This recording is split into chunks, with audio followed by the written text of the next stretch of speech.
بسم اللہ الرحمن الرحیم الحمد للہ وحدہ والصلاة والسلام من لا نبی بعدہ آمنت باللہ وحد الأحد الحق وحدہ لا شریک لہ اما بعد فاعوذ باللہ من الشیطان الرجیم بسم اللہ الرحمن الرحیم قال اللہ تبارک و تعالی فی القرآن المجید والفرقان الحمید وَإِذْ أَخَذْنَا مِيثَاقَكُمْ وَرَفَعْنَا فَوْقَكُمُ الطُّورَ خُذُوا مَا آتَيْنَاكُمْ بِقُوَّةٍ وَاذْكُرُوا مَا فِيهِ لَعَلَّكُمْ تَتَّقُونَ صدق اللہ العظیم وصدق رسولہ النبی الکریم الامین قال اللہ تبارک و تعالی فی شان حبیبہ مخبرا وعامرا ان اللہ وملائکتہ یصلون علی النبی یا ایہا الذین آمنوا صلوا علیہ وسلموا تسلیما۔ کوئی زبان خاموش نہ رہے، بآواز بلند درود پاک کی گجرے نچھاور کیجئے۔ الصلاۃ والسلام علیک یا سیدی یا رسول اللہ وعلی آلک واصحابک یا سیدی یا حبیب اللہ۔ الصلاۃ والسلام علیک یا سیدی یا نبی اللہ وعلی آلک واصحابک یا سیدی یا نور اللہ۔ بلغ العلا بکمالہ کشف الدجی بجمالہ حسنت جمیع خصالہ صلوا علیہ وآلہ۔ حمد و ثنا مالک کائنات رب ذوالجلال جل جلالہ آتم برہانہ وعظم شانہ کی اپنی محبتوں، عقیدتوں اور مسرتوں کا خراج بارگاہ رسالت معبود مجسم شفیع معظم سرکار دو عالم امام الانبیاء حضرت محمد مصطفیٰ صلی اللہ تعالی علیہ وسلم کے دربار گہربار میں ہدیہ درود و سلام پیش کرنے کے بعد ہماری جو گفتگو کا آج کا موضوع ہے ایک واقعے کی طرف اشارہ کرتا ہے۔ خطبہ کے اندر جس میں نے آیا مبارکہ کی تلاوت کرنے کا شرف حاصل کیا ہے، اس کے شان نزول کی طرف اشارہ کرتا ہے کہ کوہ پہاڑ کوہ طور سروں پر لٹک گیا۔ یہ ہماری گفتگو کا موضوع ہے، لیکن اس کے ساتھ ساتھ گفتگو کا دوسرا پارٹ جو ان سا ہوگا ٹاپک کا، وہ عصر حاضرہ میں ابھی جو سچویشن ہے جنگ کے بارے میں انشاءاللہ اس پر بھی کچھ گفتگو کریں گے کہ ہماری اس حالت میں ذمہ داری کیا ہے، ہمیں کیا کرنا چاہیے۔ رب کائنات سے دعا ہے کہ حق بولنے اور حق پر عمل پیرا ہونے اور حق سیکھ کر آگے پہنچانے کی توفیق عطا فرمائے۔ میں نے خطبہ پاک کے اندر تلاوت قرآن پاک سورہ بقرہ ہمارا کافی عرصے سے موضوع چل رہا ہے، اسی موضوع کی مناسبت سے جو ٹاپک ہے وہ ہے کوہ طور سر پر لٹک گیا۔ اس کا پس منظر یہ ہے کہ پہلے میں آیت مبارکہ کا لفظی ترجمہ کرتا ہوں تاکہ ہمارے قرآن پاک کے الفاظ کا ترجمہ ذہن نشین ہو جائے، پھر اس کے شان نزول کی طرف بڑھیں گے اور پھر اس سے ملنے والے جو اسباق ہیں اس پر عمل پیرا ہونے کے لیے کوشش کرنے کی سعی کریں گے۔ خالق کائنات ارشاد فرماتا ہے وَإِذْ أَخَذْنَا مِيثَاقَكُمْ وَرَفَعْنَا فَوْقَكُمُ الطُّورَ، ہم نے ان سے پکا وعدہ لیا۔ یہاں پر بنی اسرائیل والوں کا تذکرہ ہو رہا ہے۔ ہم نے بنی اسرائیل والوں سے پکا وعدہ لیا اور ہم نے تم پر کوہ طور کو اٹھا دیا، سر پر یعنی ان کے سروں پر کوہ طور آ گیا۔ خذوا ما آتیناکم، اور تم لے لو جو ہم نے تمہیں عطا کیا ہے، بقوت، اپنی پوری طاقت کے ساتھ۔ یہاں پر لینے سے مراد کتاب ہے، کتاب تورات شریف رب کا کلام ہے۔ بنی اسرائیل والوں کو کہا جا رہا ہے کہ اپنی پوری قوت کے ساتھ تم اس کتاب کو لے لو۔ وَاذْكُرُوا مَا فِيهِ، اور اس میں جو رب پاک نے نصیحتیں ذکر کی ہیں، تمہارے لیے رہنمائیاں ذکر کی ہیں، جو رب کے کلام کا بیان ہے، اس کو بھی تم لے لو۔ اگر تم یہ کر لیتے ہو، یعنی اللہ رب العزت کی پاک کلام کو، تورات شریف کو بنی اسرائیل والے لے لیتے ہیں اور اس کے ساتھ ساتھ اس میں جو ذکر کیا گیا ہے وہ آیات، وہ جو رب کی رہنمائیاں ہیں اس کو بھی لے لیتے ہیں، سیکھ لیتے ہیں، پھر کیا ملے گا؟ لعلکم تتقون، شاید کہ تم پرہیزگار ہو جاؤ، امید ہے کہ تم پرہیزگاری کی طرف بڑھ جاؤ گے۔ اس کی دوسری آیت کے اندر اللہ رب العزت بنی اسرائیل والوں کی حالت کو بیان کرتا ہے۔ کچھ اس کا جو بنی اسرائیل والوں کے اندر جو عادتیں پائی جا رہی تھیں وہ کچھ ہماری عوام میں بھی پائی جاتی ہیں، یہ ہمارے اندر بھی یہ صلاحیت کر چکی ہیں۔ سملرلی ایسی چیزیں عموماً دیکھنے کو ملتی ہیں۔ وہ کیا ہیں؟ اس آیت کا بھی لفظی ترجمہ کروں گا شان نزول سے پہلے۔ ثم تولیتم، پھر تم پھر گئے، تم نے روح گردانی کر دی، منہ پھیر لیا، من بعد ذالک، اس کے بعد، من بعد ذالک، اس کے بعد تم پھر گئے، یعنی جب تمہیں کہا گیا کوہ طور تمہارے سروں پر اٹھایا گیا، تمہیں کہا گیا کہ کوہ طور میں جو کچھ ہے وہ لے لو، لیکن اس کے بعد تم پھر گئے۔ فلولا فضل اللہ علیکم ورحمتہ، اور اگر اللہ کا تم پر فضل اور رحمت نہ ہوتی نا، رب کا فضل اور رحمت نہ ہوتی تو پھر کیا ہونا تھا؟ لَكُنْتُم مِّنَ الْخَاسِرِينَ، تم ضرور خسارہ اٹھانے والوں میں سے ہوتے، دھنسا دیے جاتے۔ یہ ہے ان آیت کا، دو آیت مبارکہ کا لفظی ترجمہ۔ اب تفسیر بغوی کے اندر اسی آیت مبارکہ کے تحت شان نزول بیان فرمایا گیا۔ شان نزول یوں ہے کہ اللہ تعالیٰ کے اولو العزم انبیاء کرام میں سے اللہ کے نبی حضرت موسیٰ علیہ نبینا علیہ الصلوۃ والسلام کو رب پاک نے تورات شریف عطا فرمائی، اور آپ کی شان میں یہ ہے کہ آپ کلیم اللہ ہیں، رب سے ہم کلام ہوتے ہیں، جب چاہتے ہیں رب ان کو کلام کا شرف عطا فرماتا ہے، آپ کی صفت ہے کلیم اللہ ہے۔ حضرت موسیٰ علیہ السلام بنی اسرائیل والوں کے پاس آئے اور آ کر کہا کہ یہ تورات ہے، اس کو تم اپنی قوت کے ساتھ پکڑ لو اور جو اس میں ذکر کیا گیا ہے اس پر عمل کرو۔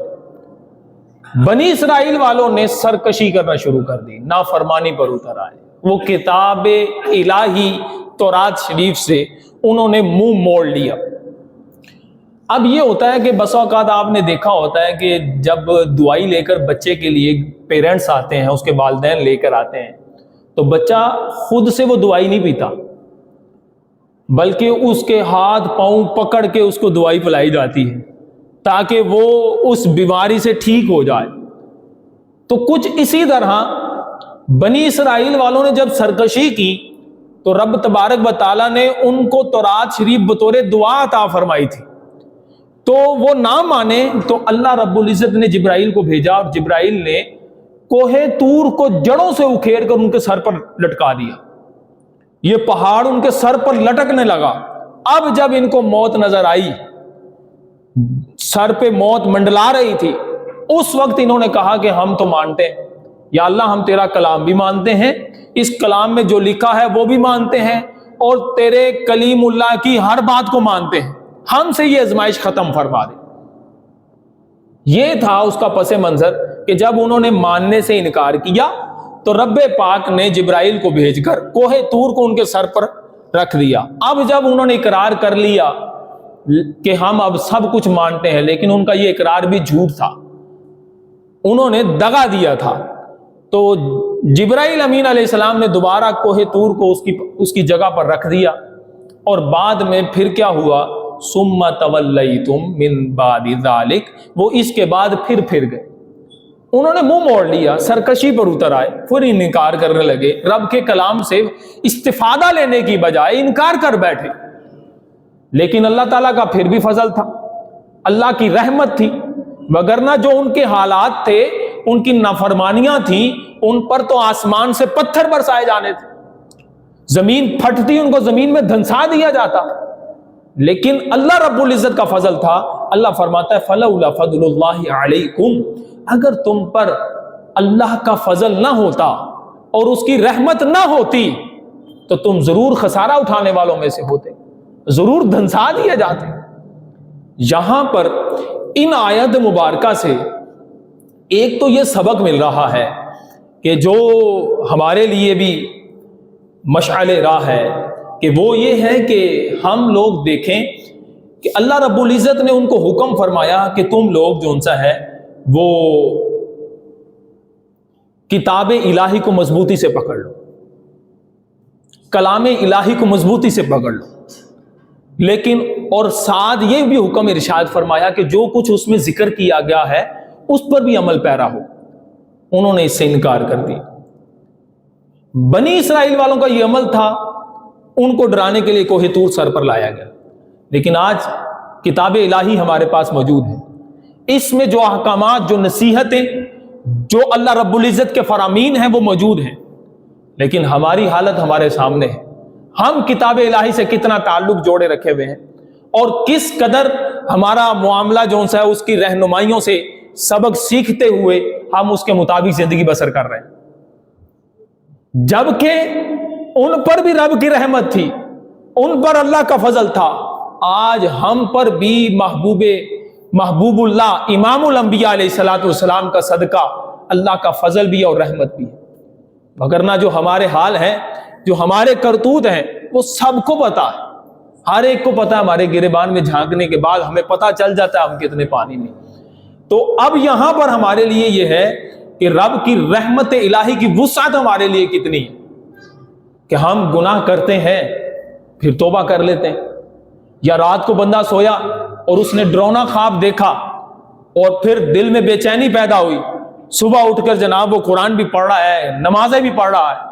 جو مسلسل نمازیں پڑھتے ہیں یا مستقل نمازی ہیں وہ دیکھتے ہیں یہ نیا نمازی آیا ہے، لیکن بعد میں پھر دنیا کی رنگینیوں میں بدمست ہونے کے بعد وہ دوبارہ پھر نافرمانیوں پر اتر آتا ہے۔ اسی طرح اگر کوئی شخص موت کو قریب سے دیکھتا ہے، موت کے بالکل قریب چلا جاتا ہے، یا مرض کی وجہ سے یا ایکسیڈنٹ سے بچتے ہوئے بچ جاتا ہے، تو وہ بھی اپنی حالت کو فوراً چینج کر دیتا ہے۔ اس کے ہاتھ میں بھی تسبیح آ جاتی ہے، کوشش کرتا ہے قرآن پڑھوں، رب کروں، اللہ کا ذکر کروں، اللہ رب العزت کے نام جھپتا رہوں، نبی پاک پر درود پاک پڑھوں۔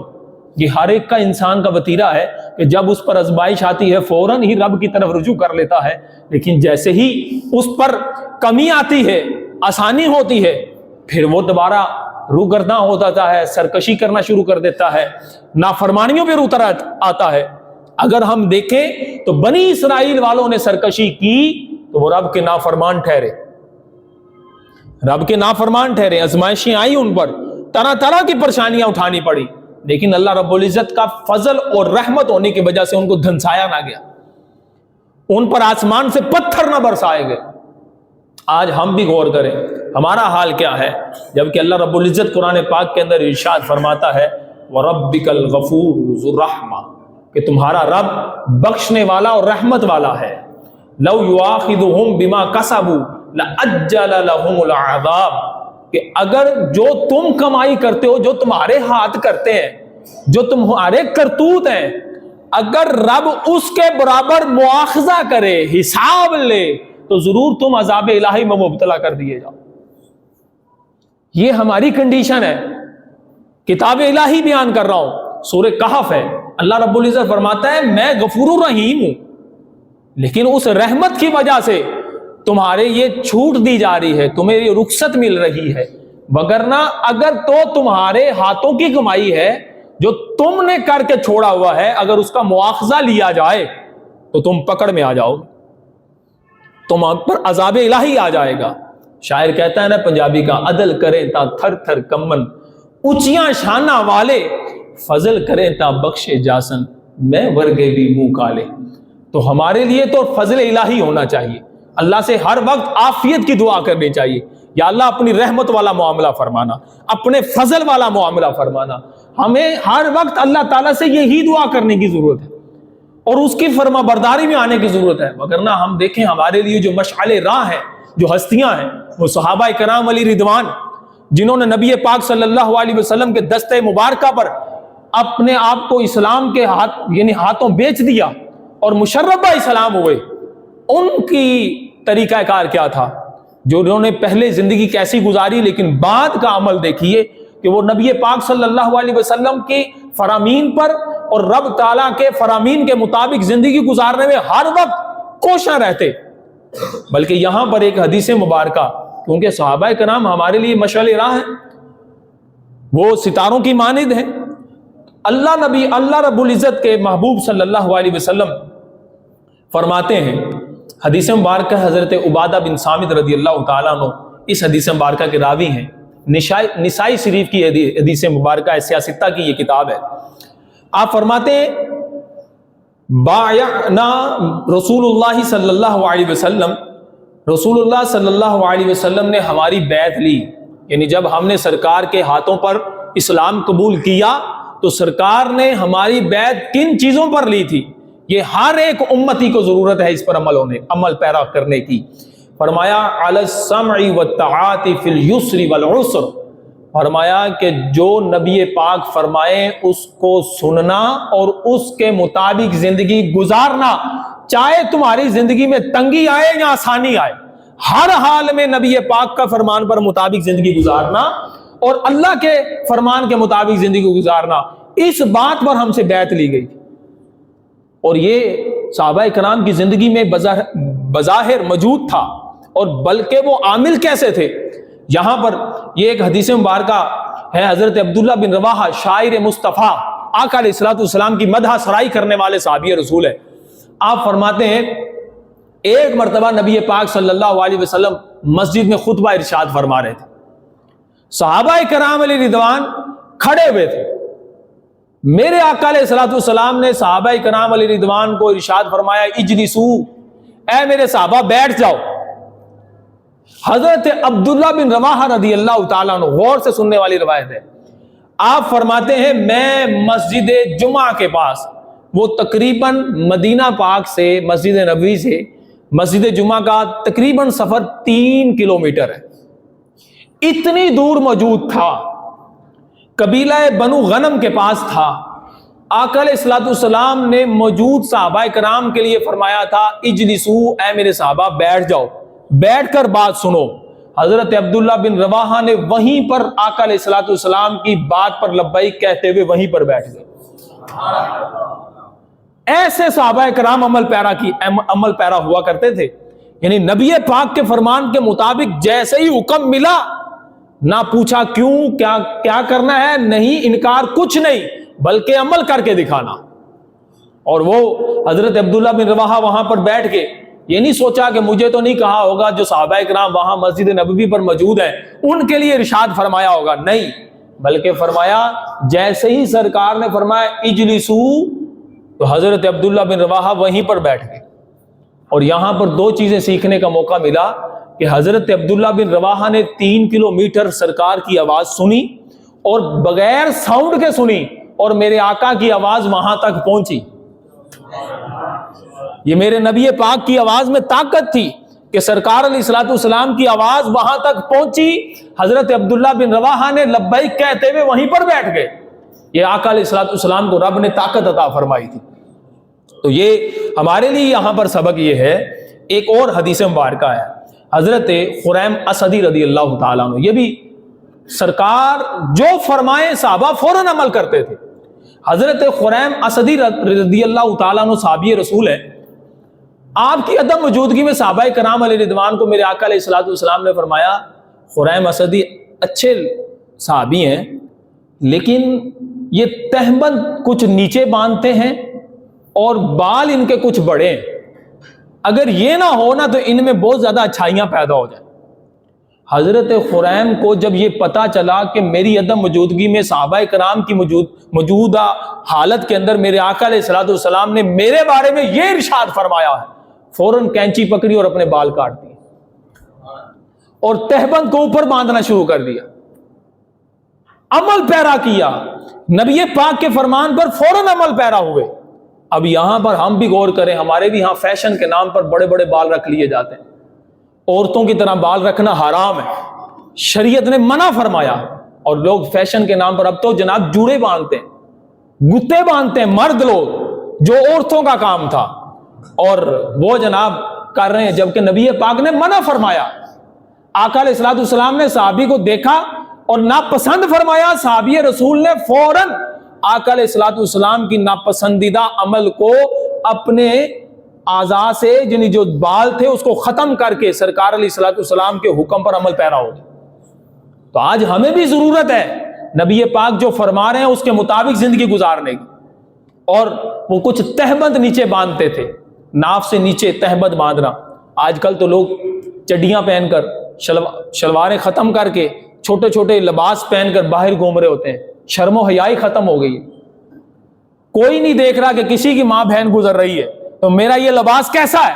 یہ کہلانے والا مسلمان گوروں کو دیکھ کر، انگریزوں کو دیکھ کر اس کے مطابق اپنی لائف گزارنے کی کوشش کر رہا، جبکہ نبی پاک صلی اللہ علیہ وسلم نے منع فرمایا ہے ایسا لباس پہننے سے کہ جس سے ستر ننگا ہوتا ہو. تو ہمیں غور کرنا ہے، اس پر عمل پیرا ہونا ہے. اور جبکہ نبی پاک نے جس چیز کو پسند فرمایا ہے وہ ہم نہیں رکھتے. وہ کیا تھی؟ آقا علیہ الصلوۃ والسلام خود داڑھی والے تھے. نبی پاک صلی اللہ علیہ وسلم داڑھی رکھا ہوا تھا، سنت ہے. اور آقا علیہ الصلوۃ والسلام کی پیاری سنت ہے، مستقل آپ نے اپنے چہرے مبارکہ پر سجائی تھی. اور یہ ایسی سنت ہے کہ حضرت آدم علیہ نبینا علیہ الصلوۃ والسلام سے لے کر نبی آخر الزمان صلی اللہ علیہ وسلم تک تمام انبیاء کرام نے یہ داڑھی مبارک سجائی تھی. اس پر وہ جو لبرل اور سیکولرزم قسم کے لوگ ہوتے ہیں وہ دلیلیں نہیں مانگتے، ان کو پتہ ہے یہ تھا، وہ یہ عمل نہیں کرتے. تو ہمیں ضرورت ہے نبی پاک صلی اللہ علیہ وسلم کے ساتھ جو فرامین ہے ان پر جذبہ اطاعت پیدا کرنا، آقا علیہ الصلوۃ والسلام کے جو عمل تھا اس کے مطابق زندگی بسر کرنا. من احب سنتی فقد احبانی من احبانی کان معی فی الجنہ. میرے آقا نے فرمایا جس نے میری سنت سے محبت کی اس نے مجھ سے محبت کی، جس نے مجھ سے محبت کی وہ جنت میں میرے ساتھ ہوگا. تو ہمیں پیار ہے نا مصطفیٰ سے، آقا علیہ الصلوۃ والسلام سے پیار ہے. تو وہ جو میں نے شروع میں آئے تھے خطبہ کے اندر ان کا لفظی ترجمہ بیان کیا کہ وہ بنی اسرائیل والے، انہوں نے کتاب الہی کو بھی چھوڑا، سرکشی کی، ان پر عذاب اترا. آج ہم بھی اپنے بارے میں غور کریں کہ کہیں ہم بھی ان کی ڈگر پر تو نہیں چل رہے. عمل تو بندے نے کرنا ہی کرنا ہے. اگر وہ اللہ اور اللہ کے رسول کے حکم کا مطابق زندگی گزارتا ہے تو وہ صحیح مسلمان ہے. اگر وہ نہیں گزارتا تو وہ شیطان کا پیروکار ہے.